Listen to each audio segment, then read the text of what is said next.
Good morning, students.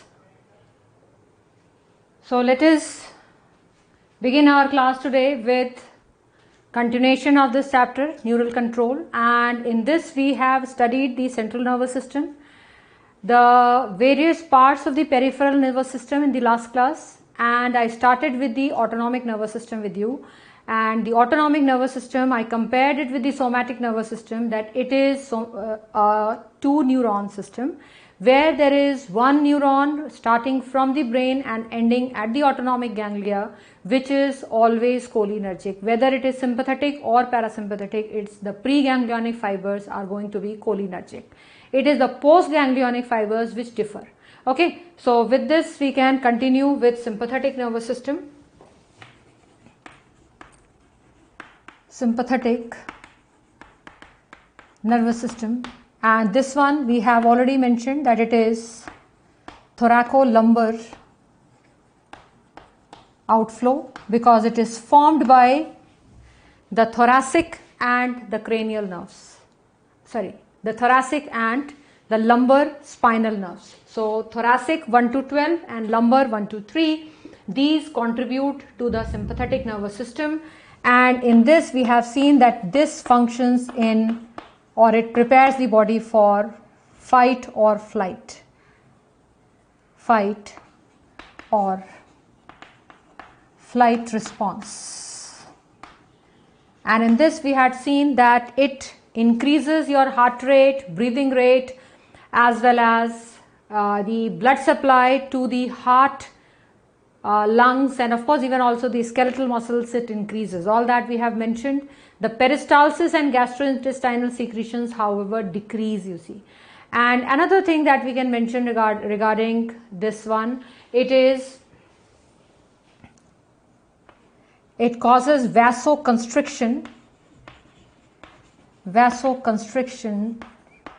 in peripheral, or you can say superficial blood vessels, because the blood vessels which are nearing the skin, those blood vessels, if there is going to be a fight and person gets hurt, lot of blood will be lost in the bleeding. So that way it is going to, by vasoconstriction, less blood loss would be there. So vasoconstriction in superficial blood vessels, but there is vasodilation of blood vessels to heart, lungs, liver, skeletal muscles which will be used for fighting or running, skeletal muscles, so on. Okay. And then if you remember, with the urinary micturition also we have mentioned, so we can compile all those things here, what we have done in the previous chapters. So this is going to relax the urinary bladder, and the muscle of the urinary bladder, you remember, that is called detrusor muscle. So it is going to relax that, but the urethral sphincters are going to constrict. Okay, so relaxes detrusor muscle of urinary bladder,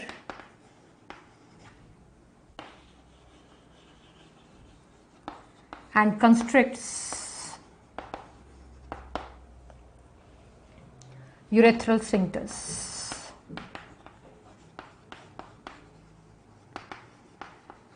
Okay, this is one. So then in the reproductive function, if we see, this is responsible for the ejaculation of the semen. Okay, so ejaculation of semen is also a function of sympathetic. Now one more very interesting feature is there, that is it increases sweating. And you can very well imagine when there is a fright situation, you are nervous, your hands and palms, there's a lot of sweating occurring over here. So it does increase sweating, but the sympathetic fibers which are ending at the sweat glands, they are not noradrenergic, but they are cholinergic. So that's the exceptional case, and we can mention it here. Post ganglionic sympathetic fibers parasympathetic fibers ending at sweat glands are cholinergic. So they release acetylcholine, not noradrenaline, cholinergic, and increase and cause sweating to occur. Okay, and cause sweating to occur.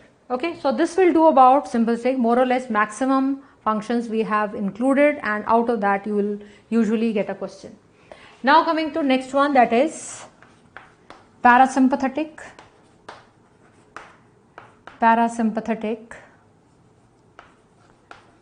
nervous system.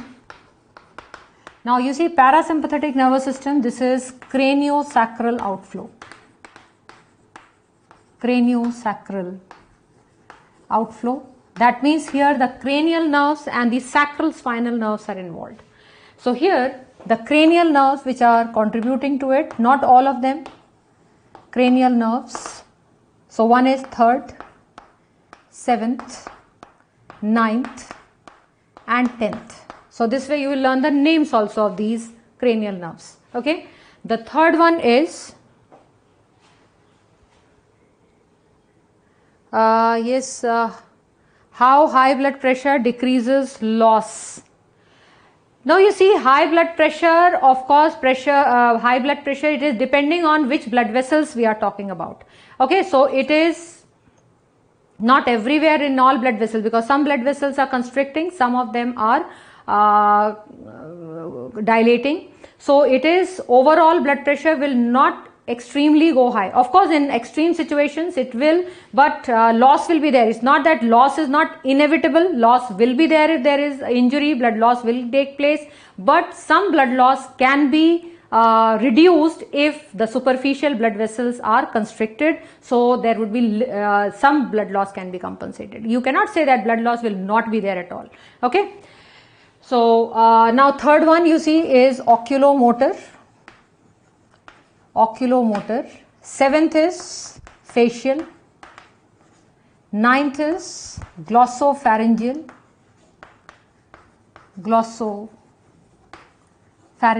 And 10th is vagus. So these 4 cranial nerves, and then the spinal, sacral spinal nerves.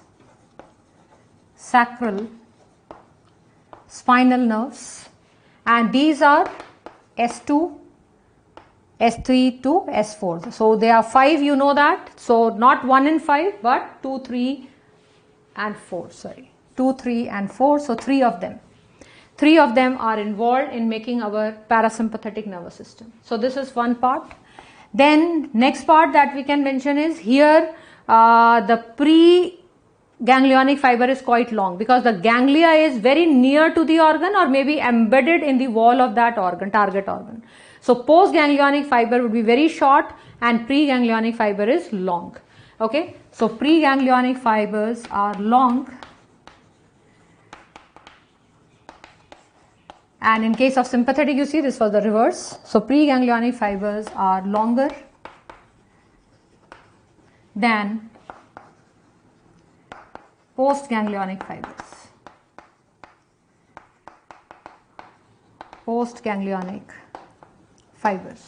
Okay, and both fibers are cholinergic. Both pre and post-ganglionic fibers are cholinergic. Both fibers are cholinergic. Now you see for parasympathetic nervous system it is continuously working, you see. So here it is, that's why we can use the term rest and digest. So you see what it does is, so in most of the characteristics you can write totally directly opposite of what we mentioned in sympathetic. So this one increases peristalsis and gastrointestinal secretions.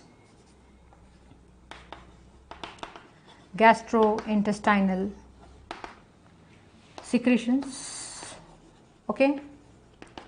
Then it decreases heart rate, breathing rate, metabolic rate even, because when you are resting and digesting, so it is just, even rest of the metabolism is reduced, metabolic rate. Okay, and then it is not necessarily that everywhere, wherever we have our sympathetic innervation, parasympathetic is also there. Like here you see at sweat glands are not innervated by parasympathetic at all, so no effect. So everywhere you directly cannot write that here if it is increasing, so in parasympathetic it is decreasing. Okay, so this one has no effect on sweat glands, even on the blood vessels, so this won't be causing constriction or dilation. Sweat glands, blood vessels likewise. Okay, and this one increases your storage. Here it is causing liver to break down that glycogen and release glucose into the blood. Here it is going to stimulate more of glycogen synthesis. Okay, so this one stimulates glycogenesis in liver. Now this function you can certainly write as opposite, that is, it contracts detrusor muscle. Okay, so I'll rub just few points here on the top.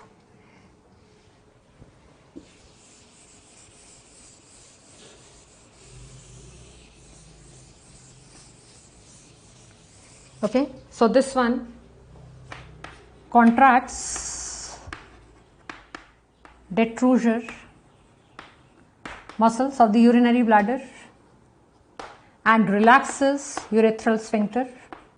Of course, there you should remember the inner urethral sphincter in both cases, because the external one is voluntary.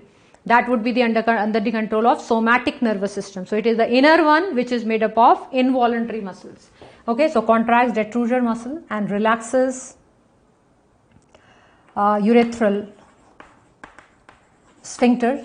So urination will occur, micturition will occur, right? And then this is responsible for erection of the penis, erection of penis. So the entire copulatory act is controlled by both. So the erection is because of parasympathetic and ejaculation is because of sympathetic. And of course, as far as pupil diameter is concerned, it is constricting it. So it constricts pupils,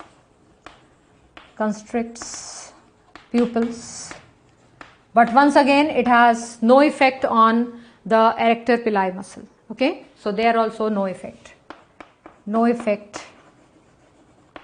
on erector pili muscle.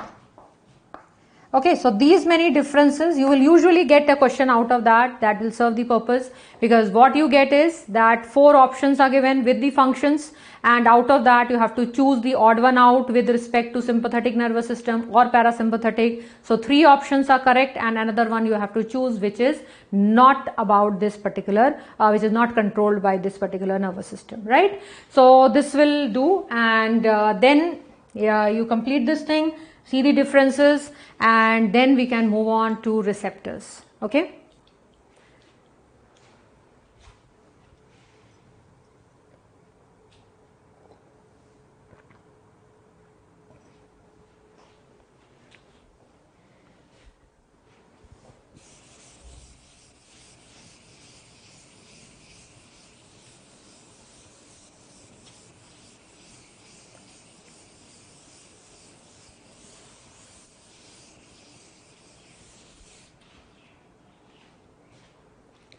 So next, coming on to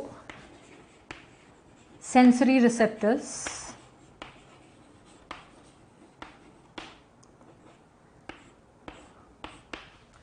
Now if you will see the new edition of the NCERT, so you will see olfaction and gustation also have been added up.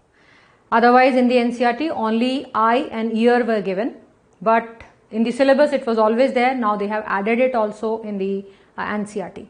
Okay, so I'll start with those 2 receptors because those are simpler and easy. So we'll go with that.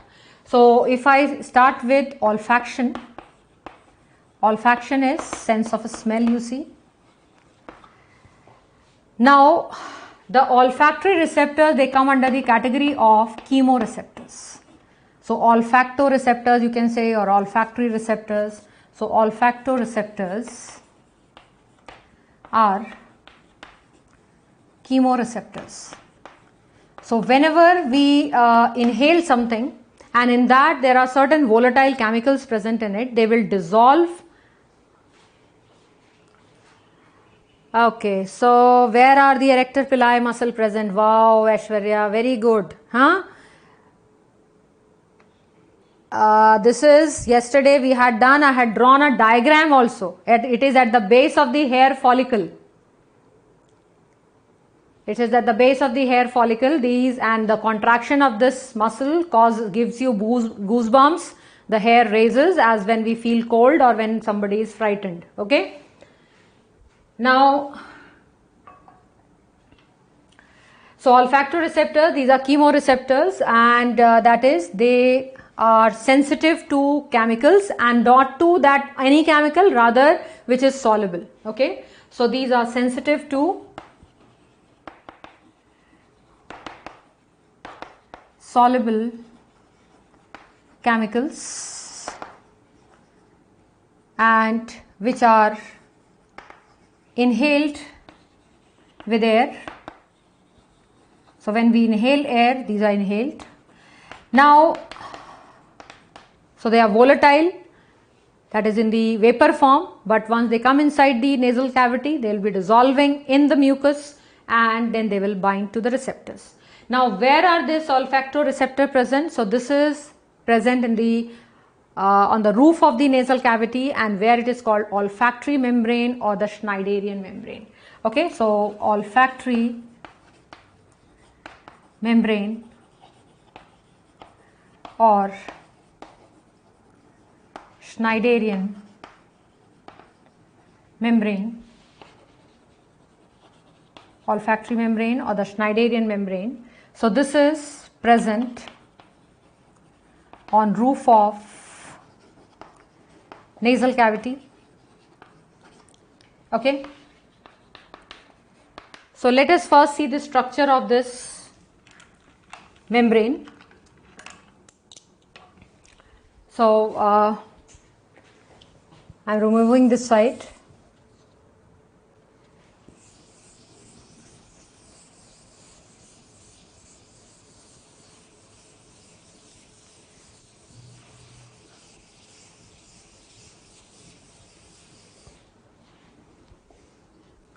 Now you know that on the roof of the nasal chamber there is the roof is having this cranial bone, ethmoid. Okay, and in this ethmoid actually there are very tiny gaps, and that's why that surface of this ethmoid, it appears as if it's a sieve like structure. Okay, it's like a sieve. So this is the bony part, you see. This is the bony part.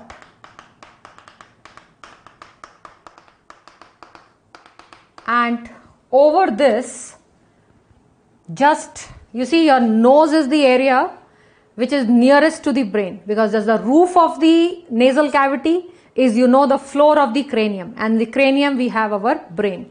So here the part of the brain yesterday which I told you, that is mentioned here, you see. So in the brain they haven't mentioned it, but here they have mentioned the olfactory bulb. So olfactory bulb or olfactory lobe, both the terms are used. So this is here. I'll when I label it, then it will become more clear to you. And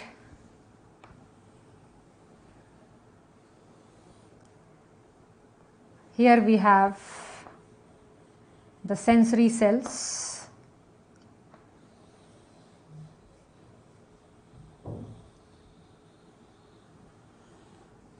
Okay, and these are reaching to this olfactory bulb.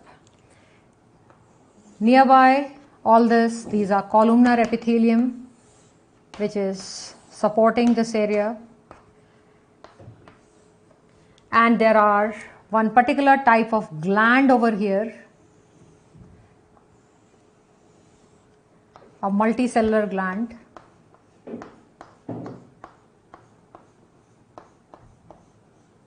Okay. So likewise. Now you see this entire thing, this is your olfactory epithelium. This is olfactory bulb or lobe, as I told you yesterday, both terms we can use. This is ethmoid bone, and since this part of the ethmoid is like a sieve with number of tiny apertures in it, so this is why, that is why it is called cribriform plate of ethmoid. Cribriform plate of the ethmoid. Okay, so ethmoid is one of the cranial bone you see. Now this one is Bowman's gland. Now not to be confused with Bowman's capsule, but this is Bowman's gland. Okay, and this is a multicellular gland as you see, and this is secreting mucus. So normally when you talk about mucus, so you always think about, here when we write mucus, it is should be MUCUS only. Okay, when you that you think about goblet cells, the unicellular glands, but here we have a multicellular gland secreting mucus. Now this one is the olfactoreceptor, of course, the olfactoreceptor cell, olfactoreceptor, and these are, this is the supporting cell, and these are columnar epithelium. So that's why you see we are using the term olfactory membrane or olfactory epithelium. Okay, so this is how the arrangement is, and then these when we take in air, along with the air we will be taking some volatile substances like a perfume or any other substances there. It is having some volatile chemicals which are in the form of vapor, and these will also be coming in. Now these will bind to the receptors here. So this olfactoreceptors will have protein receptors on their membrane to which this substance will bind, and as a result a nerve impulse is generated. Now this nerve impulse from here is carried to the olfactory bulb, as you can see, and in this olfactory bulb it is going to synapse with other neurons, and it is then going to the cerebral cortex, and in the cerebral cortex you see we had mentioned what? The olfactory cortex, which was in which lobe? Come on, answer. Let me see how many people have revised what was done yesterday. Maybe you have a test on Sunday, but that's still time. You could have revised. Yes? Which lobe of the cerebral cortex has olfactory cortex? I have mentioned it yesterday. By the time I'll make the route here. Okay? So we can mention volatile chemicals dissolve in mucus and bind to receptors. Okay, temporal. Yes, I've got two answers. That's absolutely correct. Yes, temporal lobe. So from here you see these axons that you see. These axons are the one which are making our cranial nerve, the first cranial nerve, and that is olfactory. Okay. So from here it is the first cranial nerve, that is olfactory nerve,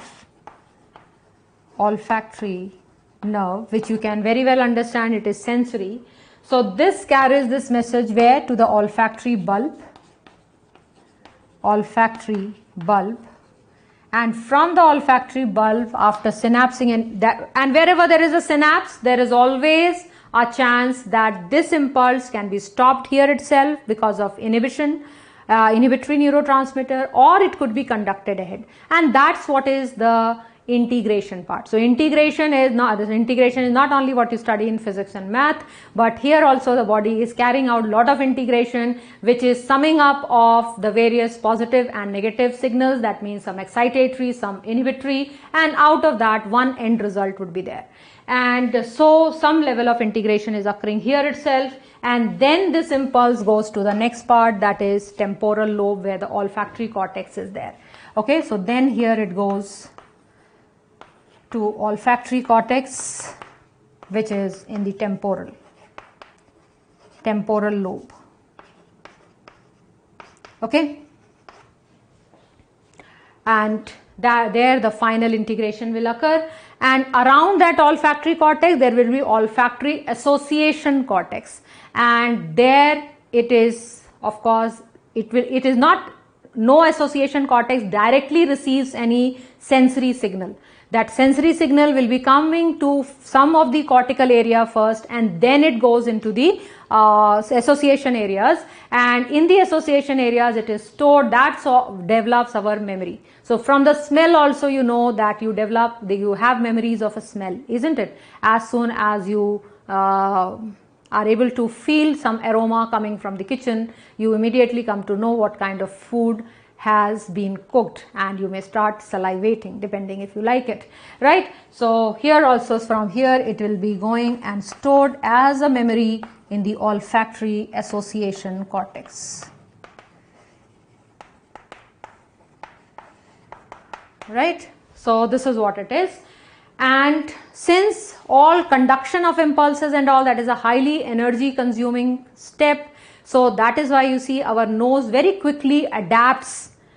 If there is a certain smell, for some time we'll be feeling it, and then we feel as if it's not there. And when somebody else comes to that area, or maybe you go out and you again after a few minutes come back, then you are again able to perceive that smell. So that is because the further conduction, the body sees that this is not any dangerous thing, and then of course the nose adapts, further conduction is stopped. Now the other thing is, however, there are certain chemicals which develop a sense of pain, like very pungent smells where they are there, and that is also body's mechanism to rush away from those chemicals, because many of them would be toxic and they may be damaging for the life of the person as well. So for that, within the nose there are certain pain receptors also located, and those pain receptors, the impulse is carried by fifth cranial nerve. So we can just mention that the main sense of a smell, of course, if you are talked about, you will answer one cranial nerve number 1, that is olfactory nerve. But if it is for pain sensation, then it would be fifth. Okay, so next let us mention that.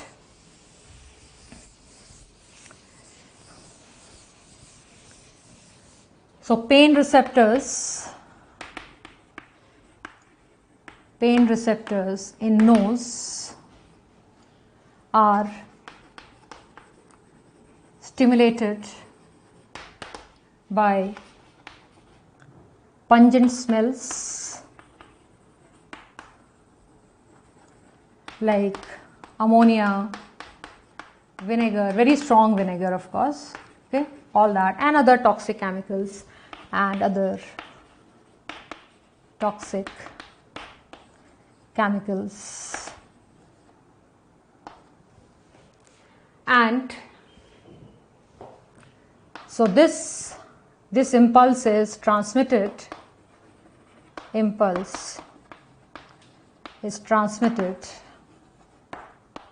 to brain by fifth cranial nerve, and fifth one, as I told you, is trigeminal. Okay, then coming to next one, that is gustation. So next, gustation. And gustation, you see, gustatoreceptors, once again they are similar to the olfactoreceptors in the sense that this is also chemoreception. Okay, so this is also chemoreception, because you can feel the taste of a substance only when it dissolves in the saliva. Otherwise you won't feel any taste. That's why you see polysaccharides, they are bland, you don't feel the taste for it. Now in this case we have taste buds in tongue papillae, and I hope everybody remembers which papillae have the taste buds. Tongue papillae, and those are circumvallate on the dorsal surface of the tongue, circumvallate, and fungiform. And Fungiform. Yes, because with high temperature some of the receptors they do get damaged. Okay, that is the reason when you have fever or cold, the sense of and with the cold, of course, when you have too much of thick mucus being produced, substances cannot reach up to the receptors. But as far as fever is concerned, at higher fever, some of the protein, because after all these receptors, they are proteinaceous, so many of them get denatured. And not only that, even the cells get denatured. I was anyway going to tell you about, because these receptors, you see, these are basically epithelial derivatives, and epithelial cells have the ability to divide.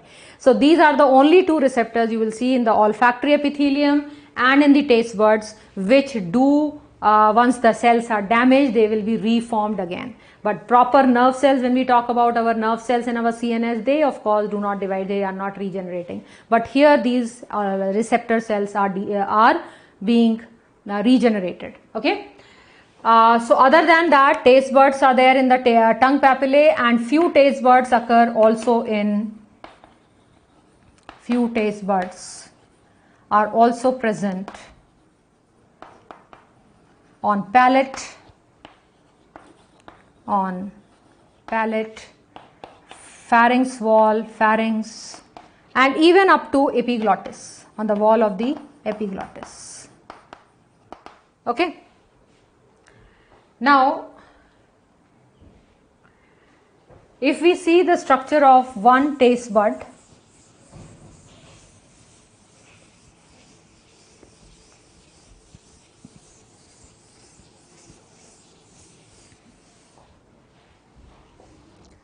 so what you will find is that this is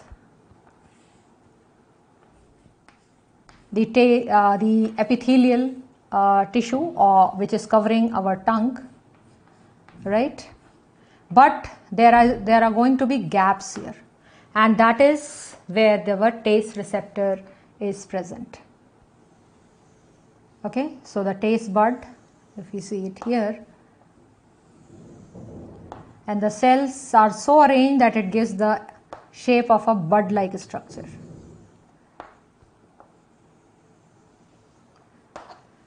And once again, there are some supporting cells. Okay. Now, and from here, there are nerve endings. From here there is a nerve cell, the nerve endings are reaching inside, and this is carrying the message to the brain, you see. Okay, so let us label it. This area, this is called taste pore, because when we are taking something in the mouth and chewing it, so some of the biomolecules in it, of course, they are dissolving in the saliva, they would be reaching through the taste pore into this gustatoreceptor. So here you see this is going into the gustatoreceptor. This is the supporting cell, which is once again columnar, and this is epithelium, the tongue epithelium, and this is the sensory cell here, the sensory neuron, and this sensory neuron is a branch of. Now from the tongue, you see, are there any other? No. Okay. So you see, you had done the structure of the tongue in the digestion chapter. We had done a little about it. Okay. So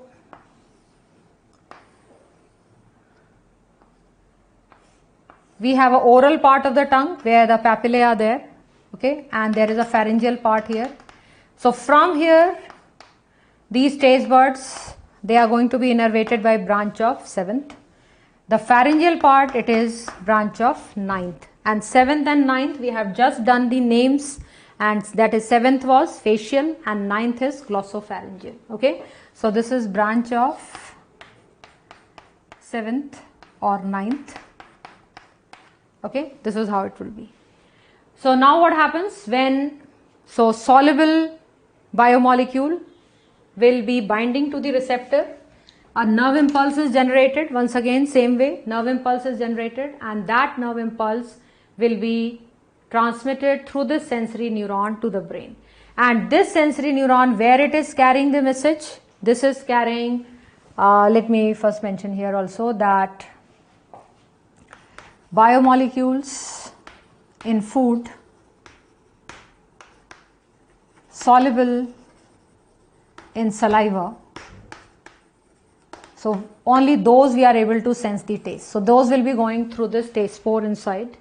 Impulse is going to be generated, okay, and this impulse via 7th or 9th, it will be going to, of course this is a sense of any sensory information, so it goes via the thalamus, okay. So one is thalamus, and then olfactory one bypasses the thalamus, although now new research is coming up that some olfactory nerves, they branch out to the thalamus also, and then from thalamus it goes into the olfactory cortex, and while maximum branches they go directly into the cortex going through the olfactory bulb. And even this olfactory bulb, you see, it is included in the limbic system, because there are number of smells, you see, which are related to certain memories, like now everybody is at home, otherwise when you are in a hostel and you with a smell you are able to remember your home, how your mother used to cook the food.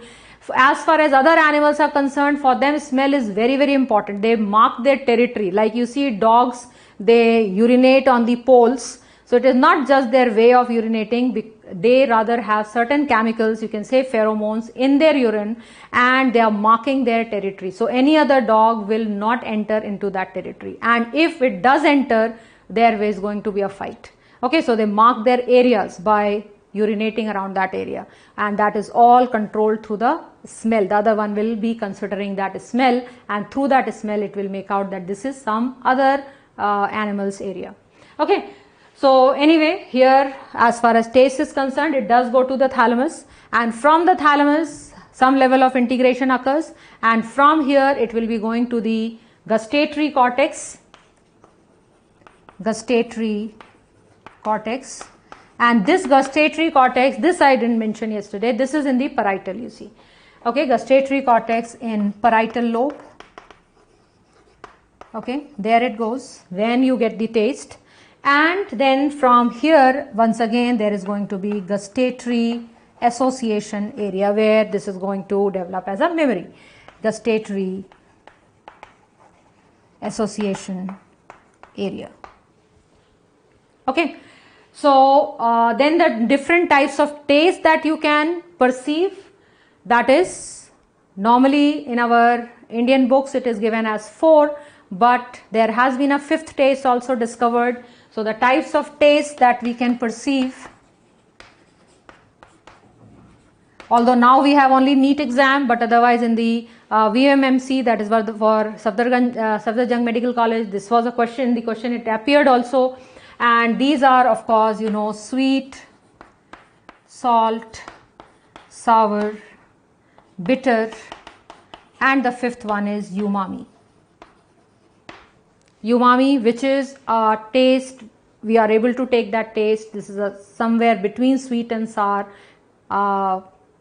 It is a Japanese word which actually means delicious.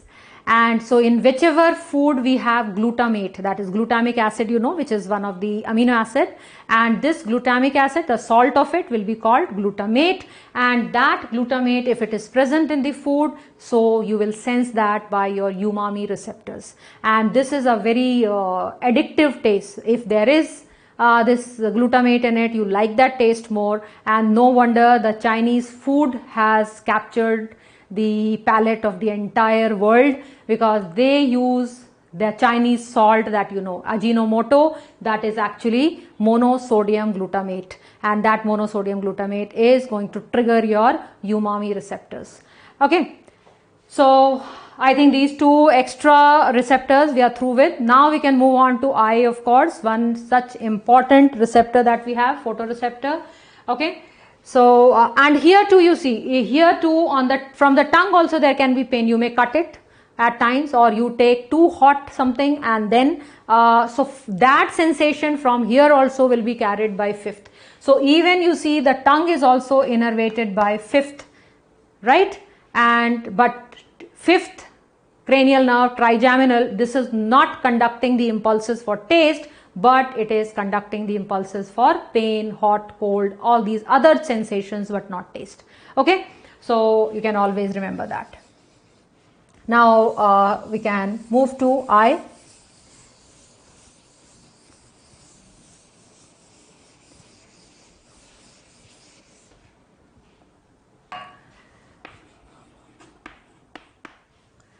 Now eyes, you see they are located inside the orbits or the sockets. So this is in orbits or sockets in the skull, so that it is protected. Then not only that, around the eyeball and the socket, the space which is there is lot of adipose tissue also, and this would be of course white adipose tissue around the eyeball, so that once again it is protected from mechanical shocks. Okay, so it is eyeball is surrounded by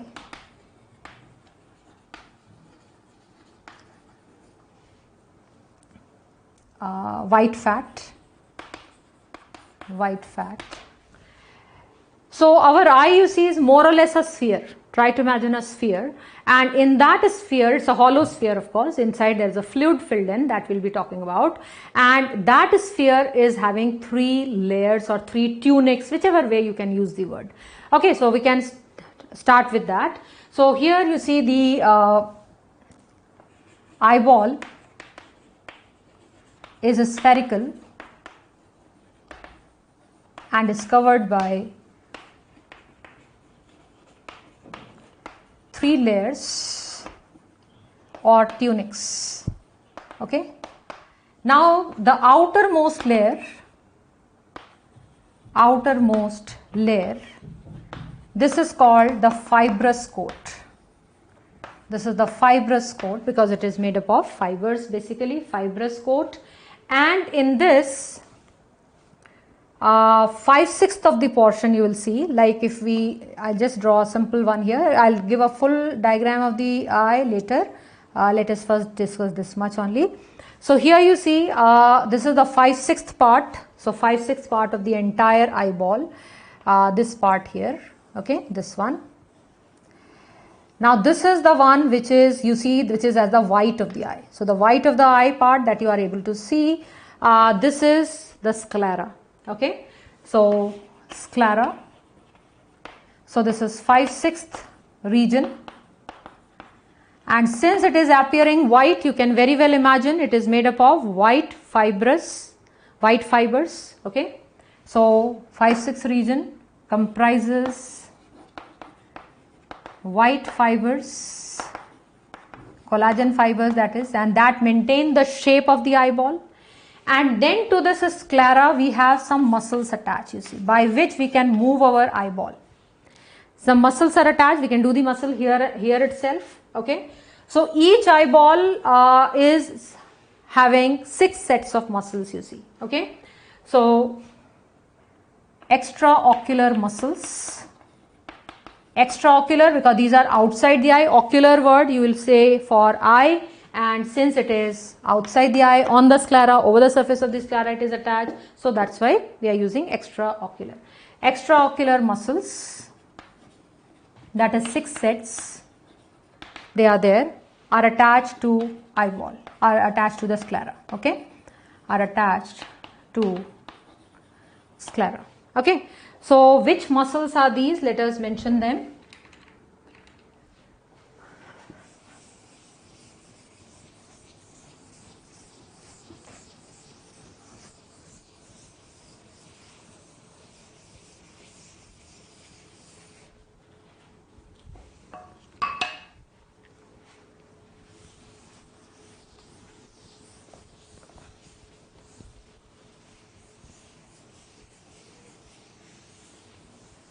Okay, so I am just drawing a simple sphere. Let us say this is our eyeball. So there are 4 of them which are straight. Okay, so straight,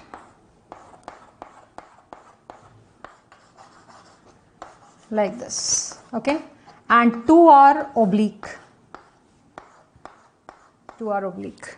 Okay, so suppose this is the side towards the nose, so that way we will be able to label it. If vagus nerve is cut, will it affect? I cannot read it. Let me see. Will it affect some taste? Yes, you see, number 1, vagus nerve doesn't innervate your tongue at all. So the branch of vagus is not going to your tongue, although some of the receptors that we have on the epiglottis, those are certainly innervated by vagus. So there is no area of the head where a branch of the vagus innervates. So tongue movements, anything related to the tongue or eyes or face, anything comes related to vagus, your answer is no. Okay, so you have to remember that, and that is one important question. So it is not going to affect much because very few receptors are there on the epiglottis, so we can always say no. So in this case, you see, this eyeball here, as we see here, one is superior rectus, this one is inferior rectus. Now this is towards the nose, that's why I put it here. This will be called median rectus, and this is lateral rectus, and one is superior oblique and another one is inferior oblique. Okay, so the usual question that you get is which cranial nerve is innervating them, because these are skeletal muscles after all, because they are starting from the surface of the sclera and they will be attached to the eye orbit, which is a bony structure formed by our skull bones, right? So in this case you will have to mention that's what you have to remember. So just now you see I had mentioned with you third cranial nerve, and third cranial nerve is oculomotor. The name itself shows that it is ocular, eye, and motor, that is it is a motor nerve coming from the brain and innervating the muscle. So out of 6, 4 of them are innervated by third, and the other ones we'll just put a formula here, that way it is easy to learn. LR6, you can remember like that, lateral rectus, LR for that, 6, it is innervated by 6th cranial nerve, and 6th one is abducens. Okay, abducens word comes from the abduction. So if we keeping the face straight, we just move this muscle, so we'll be seeing sideways without even tilting our head. And when any body part moves away from the central axis, that type of movement is called abduction. So it is abducting the eyeball, and just because of that, this name of this cranial nerve is abducens. Nowhere else it innervates. And the other one is superior oblique. So this one you can mention SO4. SO4, that is superior oblique, SO here, and the fourth cranial nerve, and the fourth one is trochlear. Okay, and rest of all of them are innervated by third, and third one, as I told you, is oculomotor. Okay, third, and median rectus also by third. Okay, so this is easy to remember that way. So 4 straight muscles and 2 oblique muscles. Out of that, 4 of them are innervated by the third cranial nerve, oculomotor, and 2 are innervated by a different one, which you can easily remember that lateral rectus is innervated by 6th, that is abducens, and superior oblique is innervated by trochlear, which is the 4th cranial nerve. Okay, so this will do about the sclera part. Then you see the front part here. This one is the transparent one, and this is the cornea. So 1/6 of the region, okay. So anterior 1/6 region is cornea. This is anterior 1/6 region, okay, and this is, now you see this is part of fibrous coat, so it is also having fibers. It's not that it's not having fibers. Actually in the 11-12 syllabus, in most of the books, it is just mentioned about the epithelium that it is having non-keratinized stratified squamous epithelium. It's right, but last year if you will see the NEET paper, there was a question on cornea where even the fibrous part was written. So since it is very much part of the fibrous coat, so fibers are also there. Actually, if we go deeper into the anatomy books, which are of course for the medical students who are already into MBBS, there we find that even cornea has 5 different layers. So we are not going so much in depth, but at least few things we need to remember. Okay, so this one has a stratified squamous non-keratinized epithelium and fibers. Okay, so I'll mention that at least. And then they had given it is highly sensitive. Now when we think about eye, when we think about eye and its sensitivity, we just think about light, that it is sensitive to light, but eyes are sensitive to touch, pain also. You see, if the opened eye, if a small sand particle goes or somebody's hand inadvertently hits you, so the pain that you feel over there. So that is the other senses, for all those senses it is highly sensitive, not for light of course. Okay, light it is just allowing to go through. So it is sensitive to touch, pain, so on. It is avascular, cornea is avascular, no blood supply here, and that is the reason corneal transplants are successful, because since there is no blood supply, WBCs won't be able to detect that it's having a foreign antigen, and they will not develop antibodies to destroy it, right? So that's why corneal transplants are easier. I think there is some question. Okay, no, fine.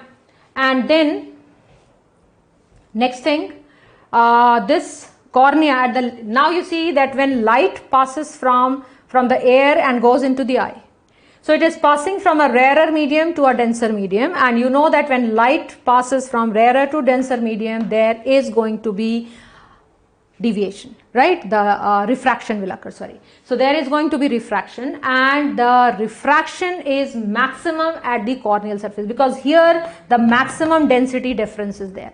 Because inside aqueous humor, lens, then vitreous humor here, those have almost nearing similar density, very slight difference.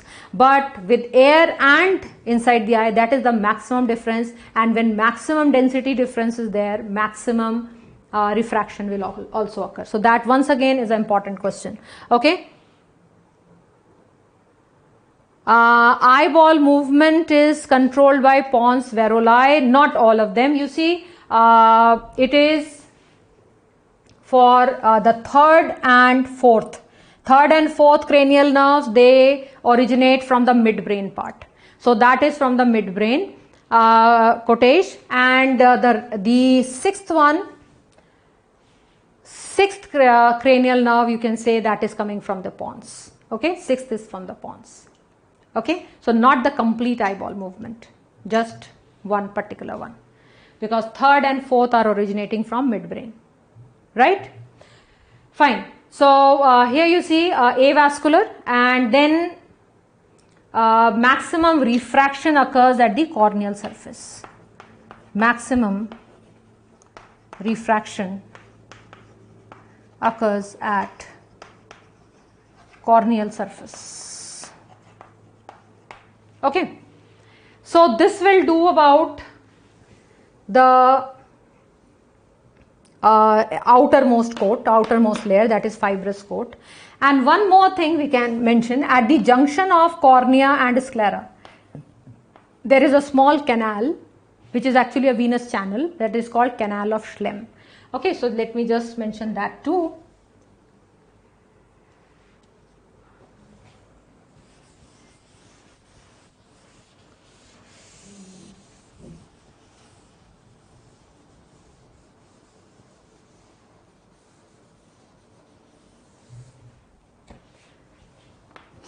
canal of Schlemm. This is a venous channel at the junction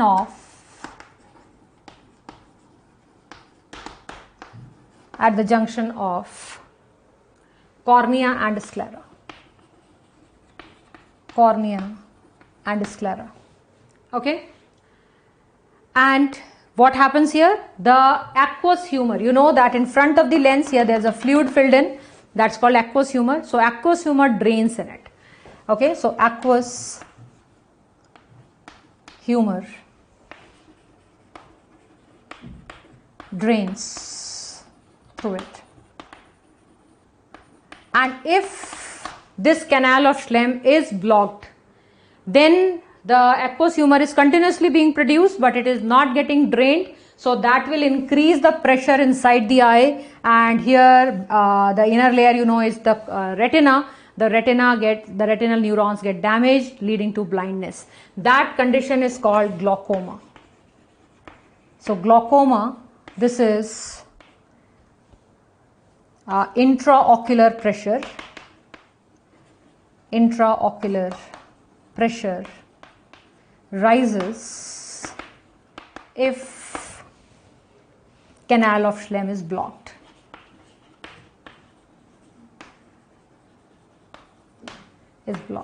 Okay, so this has to be treated, of course, otherwise the person would become blind. So once the pressure has started rising, so it will require treatment.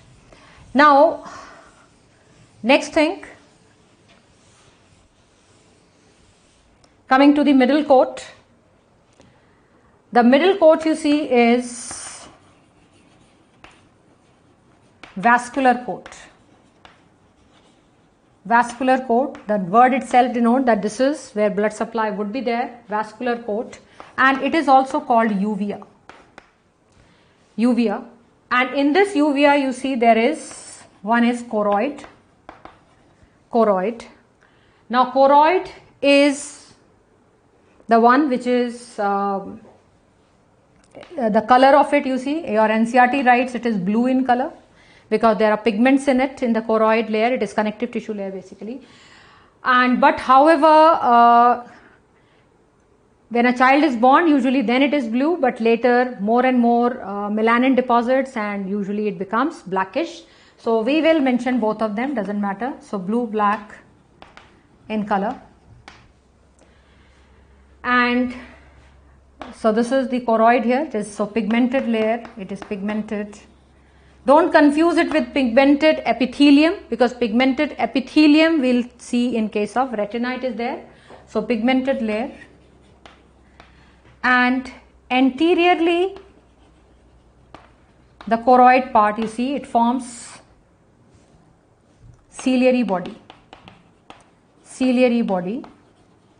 So this is muscular, it has muscles, okay.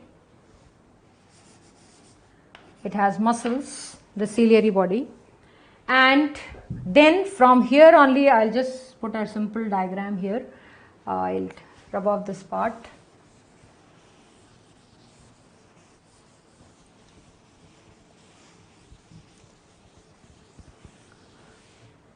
So you see the cornea, and here we have this sclera. Then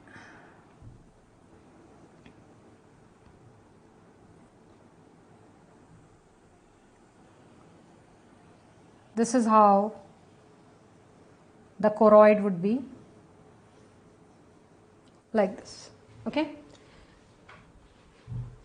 So let us just complete it.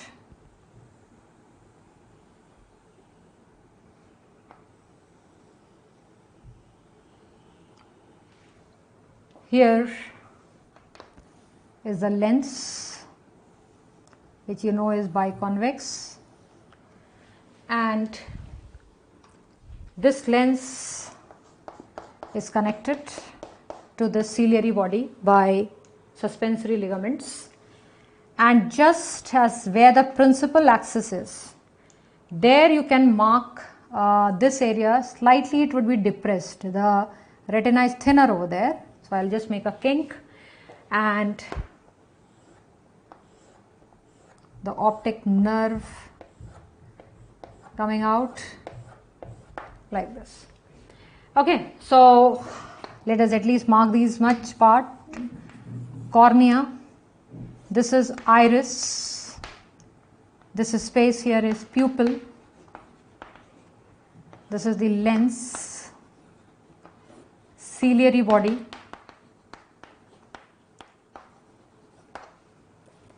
this is suspensory ligament,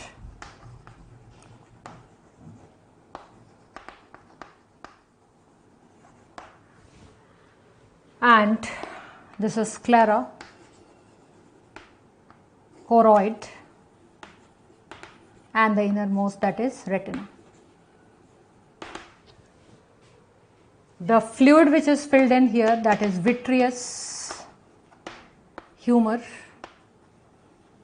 Humor is just a Greek word for fluid, and the fluid here of course is aqueous humor. We haven't mentioned it, you can write it.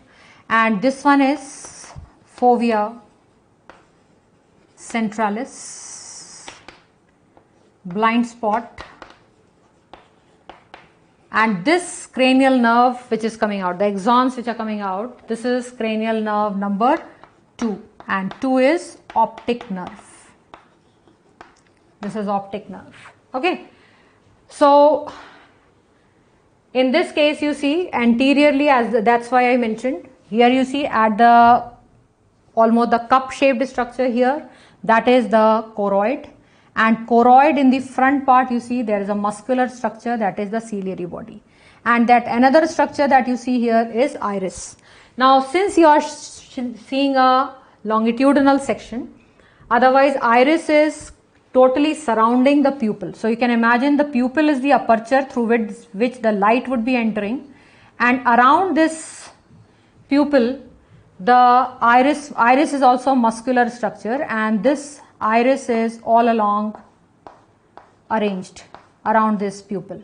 Okay, and in iris also, in iris there are two sets of muscles, one which is going like this, circular, and the other one which is radial. This is how it would be. So we can just mention that. Another one, iris. So iris, what is the function of it? First of all, iris is also, it is muscular structure, but it is having pigments in the muscle, and it is the pigments in the iris muscles which give the color to the eye. Some people have brown, blue, green, so on. So that is pigments in the iris. Okay, so this is muscular structure which regulates the pupil diameter, regulates the pupil diameter, okay, which regulates the pupil diameter. And the iris muscles, as I mentioned, these are called iridial muscles. Iridial muscles are pigmented,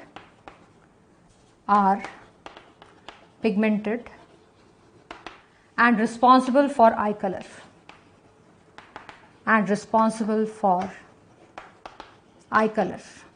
Okay, then these iridial muscles are of two types, as we see here. So you see in the center it is pupil, and if this pupil, of course, it's an aperture which allows all the light to go through it, and it stops none. So this pupil, of course, in the board we cannot draw, but pupil will always appear black. So whatever color the person may be having, green, blue, brown, whatever, but pupil is going to be black because it is allowing all light to go through and it is reflecting none.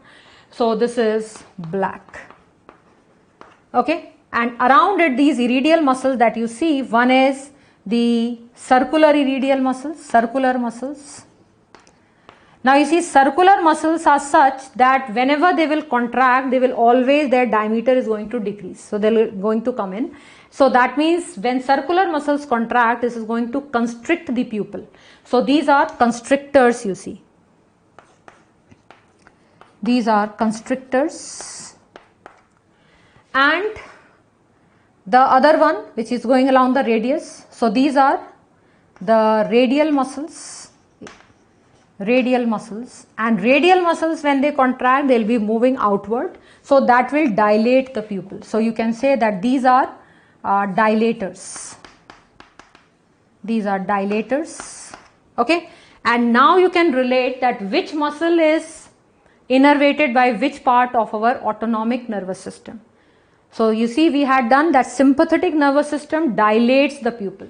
So that means radial muscles are they are innervated by sympathetic nervous system, while parasympathetic constricts the pupil. So that means these are the muscles which are innervated by parasympathetic nervous system. Okay, so that way you can link what you had studied earlier.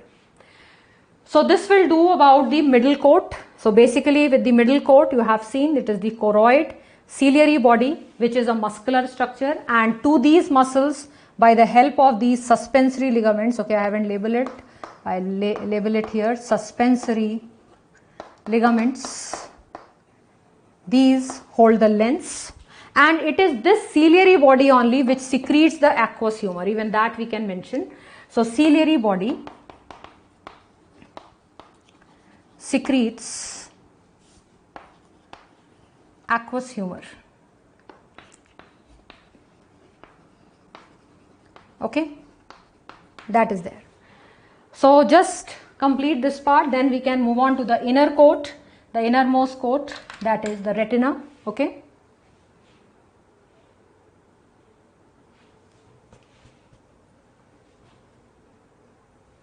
the upper part we can at least rub off.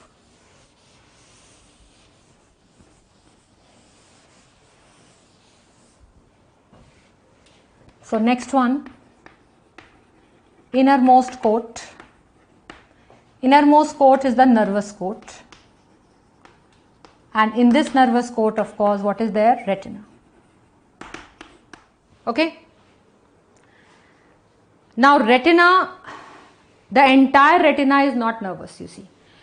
Here at the initial part, initial here, so you try to imagine your eye as a cup shaped structure. So just near the rim of that cup, slightly there is this region, this is non-nervous part, and here the retina is slightly having a margin which is serrated. Serrated word I hope you would know, like many of the leaves you see, like some leaves are straight ones and some have this kind of margin, right? So this is what is called serrated margin. So the same way here we see certain serrations, and that is called ora serrata. Okay, so here this is called ora serrata. So ora serrata separates the nervous part of the retina from the non-nervous part. Okay, so you can just mention that ora serrata separates non-nervous part of retina from nervous part. Okay. Now with eye, yes. Okay. Yes, Ashish, it is the aqueous humor which is continuously being formed and drained. The vitreous humor, you see, it is formed right in the fetal life. So in the fetal life, when the eye is being formed, vitreous humor is formed then and there, and then it cannot be replaced. So this is how it gets formed. And vitreous humor, you remember one of the mucopolysaccharide we mentioned, hyaluronic acid, it has that, it is quite viscous, while aqueous humor of course is watery. So that is getting separated from the blood, but vitreous humor remains constant. Okay, so that's how it develops.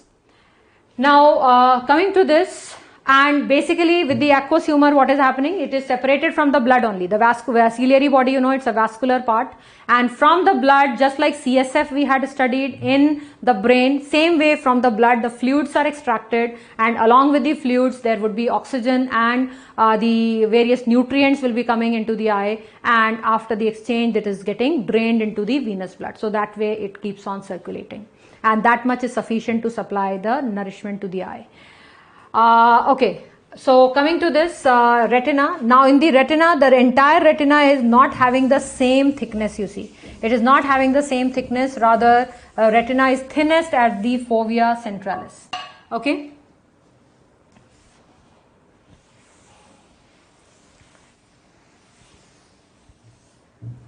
So retina is thinnest at fovea centralis, and fovea centralis is the region where there are only cones. So rods and cones, you know, are the photoreceptor cells that we have. So out of that, it is this, all regions have both rods and cones, but fovea has only cones. Okay, so it has cones only, no rods, rod free area, and this is the point where the sharpest image is formed. You see, that's why I've drawn it this way. If you see the lens, the principal axis is reaching here. So the light rays which are coming, those will be after refraction, they will be converging at this point. And many a times you see, when you are looking at an object and you don't see it properly, you move your head so as to see it properly. So what you are doing, that once again is a reflex, you see, visual reflex.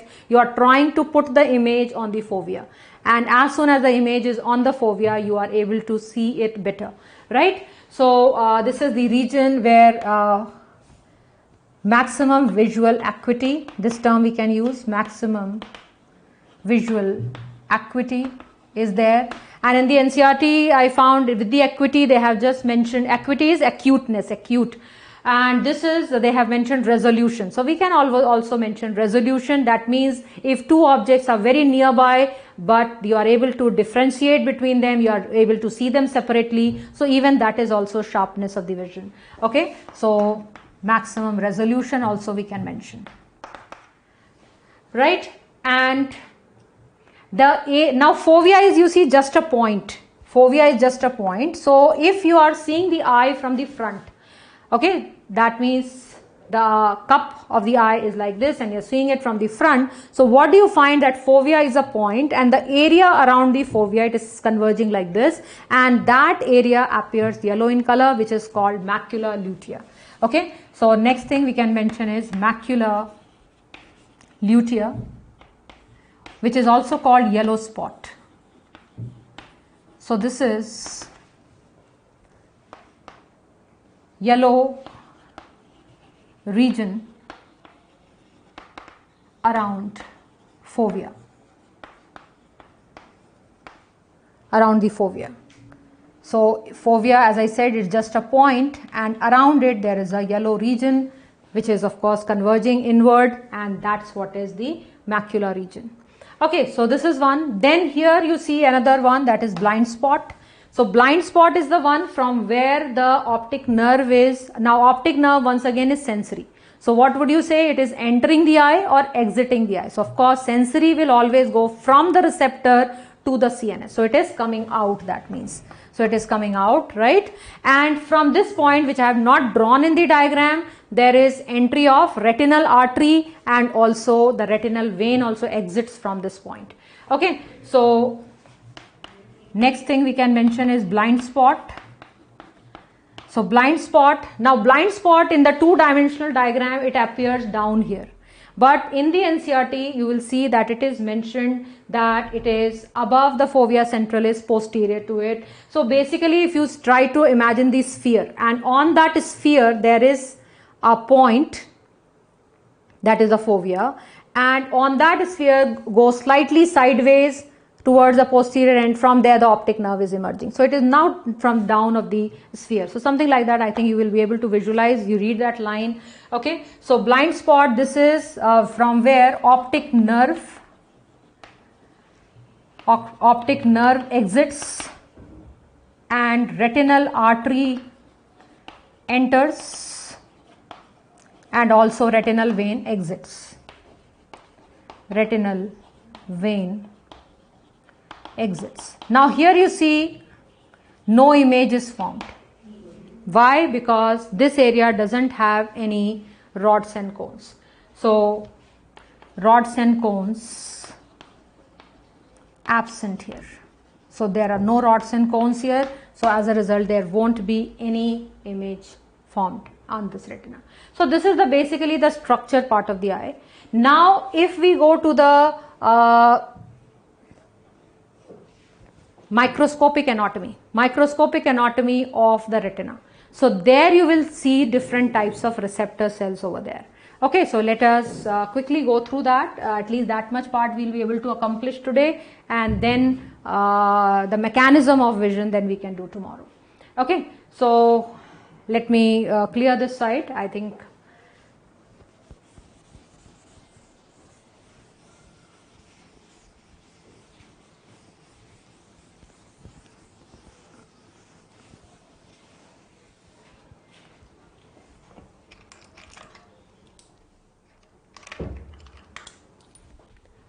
microscopic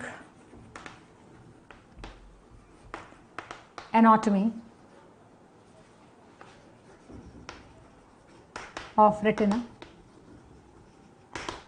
Okay, so in this case you see on one side I am showing choroid so that you have the perspective that which side is facing where. Fovea and fovea centralis are not different, they are same thing. Every time one needn't write fovea centralis, we can simply write fovea. Okay? Yes, Shri Krishna? Okay, then in this retina there is a pigmented layer. So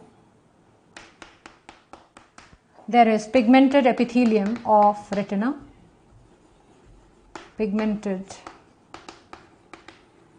epithelium of retina, and then below it of course we have the rods and cones.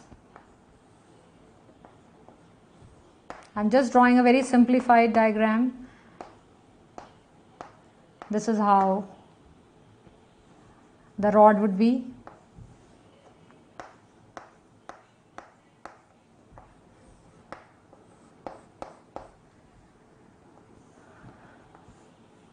The cone cells are like this.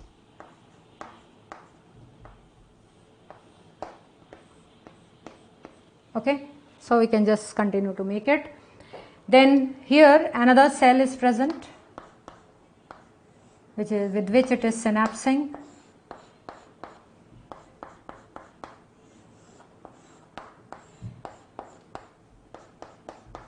And here I have drawn only 1 to 1 I am drawing, but it's not like this. Okay, there would be many of these, and then just to keep the diagram simple, I am drawing it like this.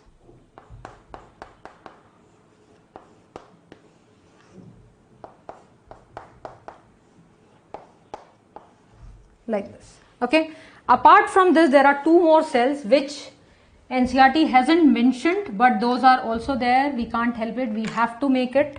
Okay, so there are certain cells which you see they are not having any axon, they are axonless. We'll just be mentioning them. Okay, so you see it is this one is the rod, this is the cone, and these two are the photoreceptor cells. Photoreceptor cells. Then this is called horizontal cell, and this one is called amacrine cell. Horizontal cell and the amacrine cell. Okay, okay, there is yellow spot because it is yellow in color, because there is lipids present in the more lipids, that is why it gives a yellow color. Macula lutea, macula comes for yellow. Which diagram? Separate places where? This point is fovea. The region around it, this yellow region, this is macula. Okay. It is like this only. Don't bother with the diagram. This is how it is. Okay. Now these are axon-less neurons. Axon-less neurons. And these help in transmission from, you see, laterally. So one transmission can be going like this, that here the synapses are. So from this cell to this cell to this cell, likewise. But laterally between the receptors and laterally between the ganglion cells here. So this one, these two cells, they have role in lateral transmission of impulses. Lateral transmission of impulses. And then this cell here, this one is bipolar cells, bipolar neuron these are, and this one is called the ganglion cell. And these three this entire thing, you see, all these axons, they are combining to form our nerve, the optic nerve. Okay, so these axons form optic nerve, which is nerve number 2. Okay, cranial nerve number 2. Now in this, the two types of questions which I have earlier have been asked already, that is regarding the arrangement of the cells from outside to inside. So what do you think? Which side is outward and which is inward? The ganglion side is inward or ganglion side is outward? Because for the reference, that's why I have drawn the choroid here, so that you don't make a mistake. Yes? Where should I write outside? Should I write outside here or should I write outside here?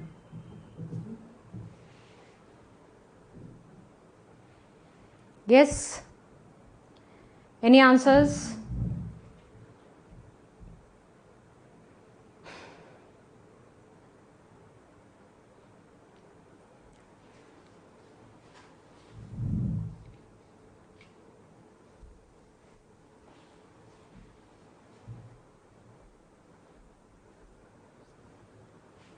Okay. So you see, this is, remember the structure of the eye. Sclera, then it was choroid, and then it was retina. So the side which is towards choroid, that would be outside. So this is the outer side of the eye and this is the inside, because this is the side which is facing towards vitreous humor. Okay, so this is facing vitreous humor. Number 1. Number 2, the incident light. From where is the light falling on the retina? So you see, light is falling from this side. This is the direction of the incident light. Incident light. Because you know light is coming from here, isn't it? And this is the inner side, which is vitreous humor, which is facing, that is ganglion cell. So light is falling from this side, although that light cannot cause any change in the ganglion cell or the bipolar cell. Reason being these, or for that sake amacrine or horizontal cell, because they don't have the photosensitive pigment. So the light will be moving through, moving in the space, from the spaces through the neurons, and it is going to